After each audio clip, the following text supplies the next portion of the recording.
সাংগঠনিক স্থিতি কংগ্ৰেছতকৈ বেলেগৰ ইমান সবল হোৱাহেঁতেন 1,80,000 কোটি টকা ধাৰ লগাই কেৱল 1200 টকীয়া 1250 টকা আঁচনিৰ পিছত তেওঁলোক দৌৰি থাকিবলগীয়া নহ'লহেঁতেন। চৰকাৰে টাৰ্গেট কৰিছে আঁচনি, আমি টাৰ্গেট কৰিছোঁ কেনেকৈ আমাৰ শিক্ষানীতি ভাল কৰিব পাৰিম, আমি অৰ্থনৈতিক পৰিকল্পনা কেনেকৈ ঠিক কৰিম, আমাৰ স্বাস্থ্যৰ কাৰণে আমি কেনেকুৱা পৰিকাঠামো জনাম, মহিলাক কম দামত কেনেকৈ বস্তু দিব পৰা যাব, নাৰী সুৰক্ষা কেনেকৈ হ'ব, এইখিনি কথা আমি পূৰা পৰিকল্পনা কৰি লৈ গৈ আছোঁ। মোৰ বিশ্বাস গৌৰৱ গগৈৰ নেতৃত্বত এখন সুস্থ আমাৰ স্বাৱলম্বী আমি হ'ব পৰা এখন চৰকাৰ আমি গঠন কৰিব পাৰিম। এতিয়া আমি সাংগঠনিক দিশটো শক্তিশালী কৰি 26ত যাতে গৌৰৱ গগৈ ডাঙৰীয়াৰ নেতৃত্বত আমি এখন সুস্থ গণতান্ত্ৰিক চৰকাৰ গঠন কৰিব পাৰোঁ, তাৰে কুচকাৱাজ। গৌৰৱ গগৈ ডাঙৰীয়াই মিত্ৰজোঁটৰ ক্ষেত্ৰত কথা পাতি আছে, গতিকে মিত্ৰতা হ'ব, গতিকে সেইটো মানে তেওঁলোকে সময়ত যি হ'ব সেইখিনি তেওঁ আমাৰ গৌৰৱ গগৈ ডাঙৰীয়াই কথা পাতিব।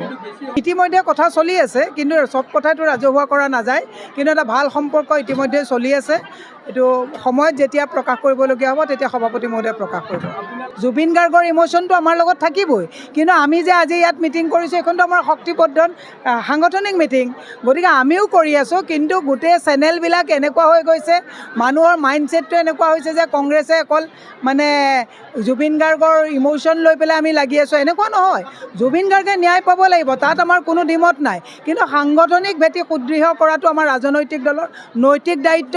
সেইকাৰণে যোৱাকালি আমি নলবাৰীত মিটিং কৰিছোঁ, আজি আমি বৰপেটাত কৰিছোঁ, কাইলৈ আমাৰ গুৱাহাটী দিছপুৰত আছে, আমাৰ এনেকৈ মিটিং চলি থাকিব। সাংগঠনিক স্থিতি কংগ্ৰেছতকৈ বেলেগৰ ইমান সবল হোৱাহেঁতেন 1,80,000 কোটি টকা ধাৰ লগাই কেৱল 1200 টকীয়া 1250 টকা আঁচনিৰ পিছত তেওঁলোক দৌৰি থাকিবলগীয়া নহ'লহেঁতেন। চৰকাৰে টাৰ্গেট কৰিছে আঁচনি, আমি টাৰ্গেট কৰিছোঁ কেনেকৈ আমাৰ শিক্ষানীতি ভাল কৰিব পাৰিম, আমি অৰ্থনৈতিক পৰিকল্পনা কেনেকৈ ঠিক কৰিম, আমাৰ স্বাস্থ্যৰ কাৰণে আমি কেনেকুৱা পৰিকাঠামো জনাম, মহিলাক কম দামত কেনেকৈ বস্তু দিব পৰা যাব, নাৰী সুৰক্ষা কেনেকৈ হ'ব, এইখিনি কথা আমি পূৰা পৰিকল্পনা কৰি লৈ গৈ আছোঁ। মোৰ বিশ্বাস গৌৰৱ গগৈৰ নেতৃত্বত এখন সুস্থ আমাৰ স্বাৱলম্বী আমি হ'ব পৰা এখন চৰকাৰ আমি গঠন কৰিব পাৰিম। এতিয়া আমি সাংগঠনিক দিশটো শক্তিশালী কৰি 26ত যাতে গৌৰৱ গগৈ ডাঙৰীয়াৰ নেতৃত্বত আমি এখন সুস্থ গণতান্ত্ৰিক চৰকাৰ গঠন কৰিব পাৰোঁ, তাৰে কুচকাৱাজ। গৌৰৱ গগৈ ডাঙৰীয়াই মিত্ৰজোঁটৰ ক্ষেত্ৰত কথা পাতি আছে, গতিকে মিত্ৰতা হ'ব, গতিকে সেইটো মানে তেওঁলোকে সময়ত যি হ'ব সেইখিনি তেওঁ আমাৰ গৌৰৱ গগৈ ডাঙৰীয়াই কথা পাতিব। ইতিমধ্যে কথা চলি আছে, কিন্তু চব কথাটো ৰাজহুৱা কৰা নাযায়, কিন্তু এটা ভাল সম্পৰ্ক ইতিমধ্যে চলি আছে। এইটো সময়ত যেতিয়া প্ৰকাশ কৰিবলগীয়া হ'ব তেতিয়া সভাপতি মহোদয়ে প্ৰকাশ কৰিব। জুবিন গাৰ্গৰ ইম'শ্যনটো আমাৰ লগত থাকিবই, কিন্তু আমি যে আজি ইয়াত মিটিং কৰিছোঁ এইখনতো আমাৰ শক্তিবৰ্ধন সাংগঠনিক মিটিং, গতিকে আমিও কৰি আছোঁ, কিন্তু গোটেই চেনেলবিলাক এনেকুৱা হৈ গৈছে, মানুহৰ মাইণ্ডছেটটো এনেকুৱা হৈছে যে কংগ্ৰেছে অকল মানে জুবিন গাৰ্গৰ ইম'শ্যন লৈ পেলাই আমি লাগি আছোঁ, এনেকুৱা নহয়।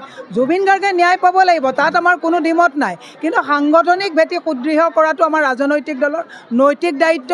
সেইকাৰণে যোৱাকালি আমি নলবাৰীত মিটিং কৰিছোঁ, আজি আমি বৰপেটাত কৰিছোঁ, কাইলৈ আমাৰ গুৱাহাটী দিছপুৰত আছে, আমাৰ এনেকৈ মিটিং চলি থাকিব।